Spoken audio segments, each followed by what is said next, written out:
ఓం నమ శివాయ పరబ్రహ్మ పరమాత్మ నమః జగత్తుత్పత్తి స్థితి ఫలయ బ్రహ్మ హరిహరాయ త్రిగుణాత్మే సర్వగమతిగామి దర్శ దత్తాత్రేయ నమసంతిని సిద్ధి కురు కురు కురు కురు కురు కురు కురు స్వ కుర్రో కుర్రు కొండదేవత అంబ పలుకు చక్కదాంబ పలుకు అంబ పలుకు జగతాంబ పలుకు మహాశక్తి పలుకు సమ్మక్క పలుకు సారలమ్మ పలుకు కొండదేవత పలుకు జాయ్ కొండదేవత. ప్రజలందరికీ నమస్కారము. 2025 నూతన సంవత్సరం రాశి ఫలితాలు ఎలా ఉన్నాయా అనేది మార్చి ఫలితాలు చెప్పబోతున్నాను. కుంభరాశి ఫలితాలు. ఈ కుంభరాశిలో ఉండవలసిన స్థితిగతులు ఎలా ఉన్నాయి, అదృష్ట గడియలు ఎంతవరకు ఉన్నాయి, చేసే కార్యక్రమాలు ఎంతవరకు వచ్చినాయి అనేది ఇప్పుడు మనం తెలుసుకోబోతున్నాం. ఈ కుంభరాశిలో ఉండవలసిన వాళ్ళకి ధనిష్ట నక్షత్రము 3-4 పాదములనగా, శతాభిష నక్షత్రము 1, 2, 3, 4 పాదములనగా, పూర్వభద్ర నక్షత్రము 1, 2, 3 పాదములనగా కలిస్తేనే కుంభరాశి ఫలితాలు. ఈ కుంభరాశిలో ఉండవలసిన వాళ్ళందరికీ ఆదాయములో 8, ఖర్చు 14, రాజపూజిత 7, అవమానాలు 5. మరి ఈ రాశిలో ఉండవలసిన వాళ్ళకి అదృష్టము, జీవితము, యోగము, నక్షత్రము 2.5 సంవత్సరాల నుంచి ఇలానే శని ఇబ్బంది పెట్టుకుంటూ చాలా వరకు బాధలు పెట్టుకుంటూ వస్తుంది. వీళ్ళకి ఆ శని దిశ అనేది వెళ్ళిపోయింది. మరి ఇలా యోగములో, నక్షత్రములో, గడియలో చూసుకుంటే మంచి అభివృద్ధి, మంచి యోగము, అదృష్ట యోగము ఇలా జాతకంలో చాలా వరకు కనబడుతుంది. మరి విద్యారంగంలో చూసుకుంటే చదువుకున్న వాళ్ళందరికీ మంచి మంచి అవకాశాలు కొన్ని రాబోతున్నాయి. మరి ఈ మార్చి నెలలో వీళ్ళకి మంచిగా ఎగ్జామ్స్లో కూడా మంచి రిజల్ట్ రాబోతుంది. దాంట్లో కూడా మంచిగా అభివృద్ధిగా రావాల్సింది, విజయవంతం కావాల్సిన యోగం కూడా కనబడుతుంది. మరి వ్యాపారదారులకి, ఉద్యోగదారులకి కొన్ని చేంజెస్లు రాబోతున్నాయి. దాంట్లో కూడా కొన్ని మార్పులు కొన్ని రాబోతున్నాయి. దాంట్లో కూడా ఊహించని అదృష్ట యోగాలు కూడా దగ్గరికి వచ్చిన కొన్ని పనులు కూడా అకస్మాత్తుగా అదృష్ట ధనప్రాప్తి యోగం అంటారు కదా నాన్న, అలాంటిది ధనప్రాప్తి యోగం అనేది ఇలా జాతకంలో కూడా ఒకటి ఊహించని లక్ ఒకటి రాబోతుంది. మరి ఇలా జాతకంలో చూసుకుంటే కుంభరాశి వాళ్ళకి భూమిలో బంగారం దొరికే జాతకం ఉంది. అది భూమిలో దొరికితో, వ్యవసాయం దొరికితో, వాడు చేసే పనులు జరిగితో, అది ఏ రూపంలో వాళ్ళకి దొరికితే అనేది చెప్పలేము. అలాగా ఆ భగవంతుడి దయ వల్ల వాళ్ళకి వచ్చే ప్రాప్తి అనేది జాతకంలో కనబడుతుంది. మరి అన్నిటికన్నా ఒక స్త్రీ నుంచి మంచి అదృష్టం రాబోతుంది. ఒక స్త్రీ నుంచి ఇలా లైఫ్ టర్నింగ్ పాయింట్ అనేది అవుతుంది.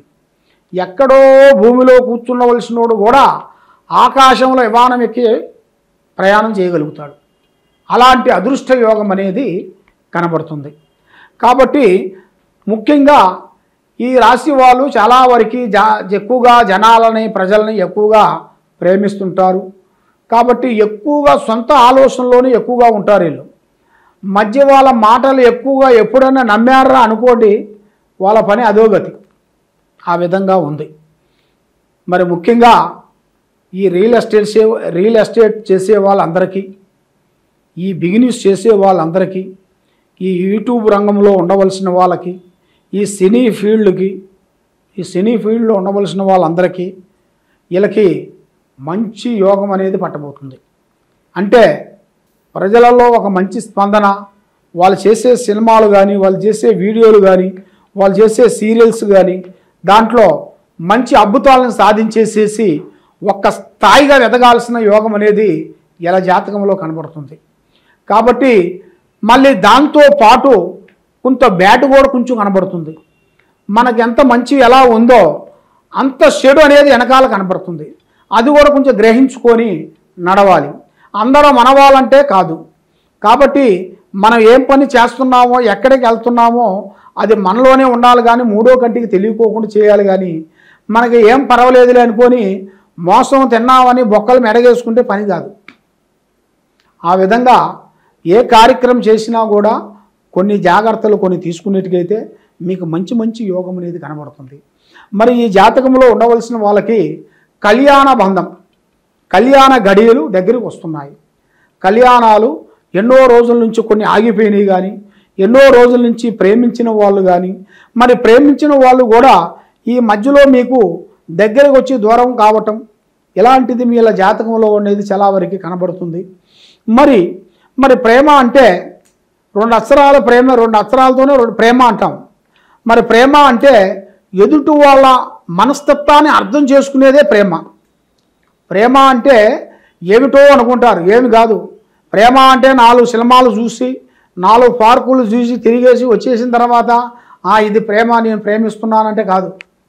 ప్రేమ అంటే ఎదుటివాడి మనసులో ఏమేమి ఉందా అనేది తెలుసుకునేదే ప్రేమ. ఆ ప్రేమ మనకి కరెక్ట్గా అయినప్పుడే ఆ ప్రేమ అనేది బలపడుతుంది. ఆ ప్రేమ బలపడాలంటే మరి మన మనసులో ఉన్న విషయం, భావం అనేది వాళ్ళకి తెలియాలి కదా. మరి తన మనసులో ఉన్న భావం, విషయం అనేది మనకు తెలియాలి కదా. మరి అది తెలియాలంటేనే ప్రేమ. మరి ఆ ప్రేమ కరెక్ట్గా అనేది ఉండాలి అంటే మీకు మీ మీద ఉండాల్సిన కొన్ని సర్పదోషములు ఎక్కువగా కనబడుతున్నాయి. నాగసర్పదోషములు. ఆ నాగసర్పదోషముల వలన మీరు ఏ కార్యక్రమం చేసినా, ఏ పని అనుకున్నా, ఏ కార్యక్రమం చేయాలనుకున్నా కూడా ముందుకు రాకోకుండా ముందుకి వెనక్కి వెళ్ళిపోతుంటారు. మరి ఇలాంటి దోషం ఉండవలసిన వాళ్ళకి దీనికి సంబంధించిన ఒక గురువు గారు ఉంటారు. ఆయన గురువు వేదానంద పిల్లప్పల స్వాములు వారు. ఆయన సుసేనాల గడ్డ మీద పంచలోకాలు తెచ్చి కరగబోసేసి నాగబెల్లం తయారు చేస్తారు. అంటే పాము దోషాలకి, సర్ప దోషాలకి, గ్రహ దోషాలకి, ఎలాంటి దోషాలకైనా ఆ గురువుగారు పూజ చేసి అమ్మవారు కట్టుగట్టి ఇస్తుంటారు. ఆయన అమావాస, సూర్యగ్రహణం, చంద్రగ్రహణం వచ్చినప్పుడు ఆ పూజా బలం చేసి ఇస్తారు. కాబట్టి మీకు ఎలాంటి దోషాలున్నా, ఎలాంటి ఇబ్బందులు ఉన్నా కూడా మమ్మల్ని ఒకసారి సంప్రదించినట్టుగైతే ఆ దోషం గురించి మీ పేరు బలాన్ని బట్టి ఆ దోషం మీలో ఉందా లేదా అనేది మనం తెలుసుకొని అన్ని విషయాలు మేము చెప్పగలుగుతాం. మరి ముఖ్యంగా రాజకీయ ఫలితాల్లో చూసుకుంటే ప్రజలలో మంచి స్పందన, గౌరవం, అభిమానం అనేది ఉంటుంది. కానీ ఎంత చేసినా కూడా వీళ్ళకి రాజకీయ ఫలితంలో బ్రేక్ అయిపోతుంటుంది. మరి ఇప్పుడు గ్రామంలో కానీ, వీధిలో కానీ కొన్ని చేంజెస్లు ఇప్పుడు కొన్ని రాబోతున్నాయి. అంటే మండలంలో ఉండాల్సిన కొన్ని ప్రెసిడెంట్ కానీ, మండలంలో కాకుండా మనకి వార్డు, సిటీలో ఉండాల్సిన వార్డు మెంబర్స్ కానీ ఇలాంటి దగ్గరికి వస్తుంది. మరి వాళ్ళకు కూడా మంచి మంచి అవకాశాలు ఇప్పుడు రాబోతున్నాయి. ఉగాది దాటిన కానించి ఈ కుంభరాశిలో ఉండవలసిన వాళ్ళకి మంచి మంచి అద్భుతాలు, మంచి మంచి విజయాలు అనేది ఉన్నాయి. కానీ ఇలా బ్రెయిన్ సామాన్యమైన తెలివితేటలు కాదు. చాలా వరకు కూర్చున్న కాడే మొత్తం చక్రం తిప్పేస్తారు. అలాంటి కుంభరాశి కలిగిన వాళ్ళు. మరి ఈ రాశిలో ఉండవలసిన వాళ్ళంతా తెలివితేటలు, ఆలోచన, విద్య, ఆలోచన ఉంటుంది. విద్య కూడా ఎక్కువ లేని దాని వలన వీళ్ళకి తక్కువ విద్య ఉన్నా కూడా ఎక్కువ తెలివితేటలతోనే చాలా వరకు పెద్ద పెద్ద కార్యక్రమాలను నడుపుతుంటారు, పెద్ద పెద్ద విజయాలను సాధిస్తుంటారు. కాబట్టి అన్నిటికన్నా ధైర్యం చాలా గొప్పది. మనసుకి ధైర్యాన్ని మించింది ఏదీ లేదు. మనం ఒక పని చేస్తున్నామంటే అది ధైర్యంగా మనం చేయాలి. ఆ ధైర్యంగా మనం అక్కడ మాట్లాడాలి. ఆ ధైర్యంగా మనం మాట్లాడుకోకుండా ఈ మాట చెప్తే మంచుకుంటుంది, ఈ మాట చెప్తే చెడుకుంటుందని నువ్వు భయపడుకుంటూ చెప్తే నువ్వు నిజం చెప్పినా నమ్మరు. ఆ విధంగా ఉంటుంది. కాబట్టి ధైర్యమే సాహసం, ఉబ్బసమే దగ్గు. ఆ విధంగా ఉంటుంది. ధైర్యాన్ని మించింది ఏది లేదు. కాబట్టి మీ మీద ప్రజలలో కొంచెం వేడుపు, ప్రజలలో నరదిష్టి ప్రాబ్లము, చూసే జనాలలో కొంచెం వేడుపు కూడా ఎక్కువగా కనబడుతుంది ఈ ప్రజల్లో.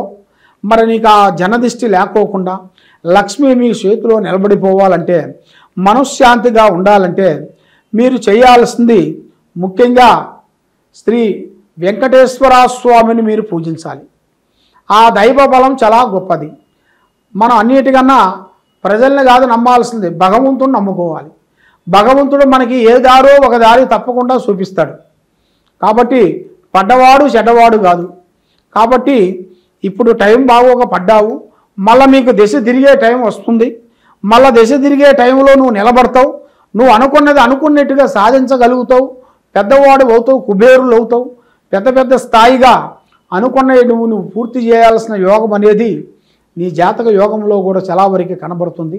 కాబట్టి ఇప్పుడు టయాలు అనేది కొన్ని అనుకూలం లేని దానివలన మనశ్శాంతి లేకపోకుండా ఉండటం, మానసికంగా కొన్ని ఇబ్బందులు కొన్ని పడటం, నమ్మిన వాళ్ళు సాకారం చేస్తున్న వాళ్ళు కొంత డిస్టర్బెంట్ చేసేవాళ్ళు కూడా మీకు చాలామంది ఉన్నారు.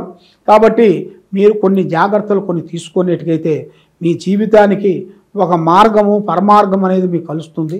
ముఖ్యంగా మీరు ఏ కార్యక్రమం చేయాలనుకున్నా, ఏ పని చేయాలనుకున్నా కూడా ఈ కింద ఉండాల్సిన నెంబర్కి సంప్రదించినట్టుకైతే మీ పేరుని బట్టి, మీ సమయాన్ని బట్టి, మీ జాతకాన్ని బట్టి, మీ స్థితిగతులను బట్టి, మీ యోగాన్ని బట్టి ఎలా ఉంది, ఏమేమి జరుగుతుంది అనేది మొత్తం జాతక చక్రం వేసి మేము చూసి అన్ని విషయాలు మేము చూసి చెప్పగలుగుతాం.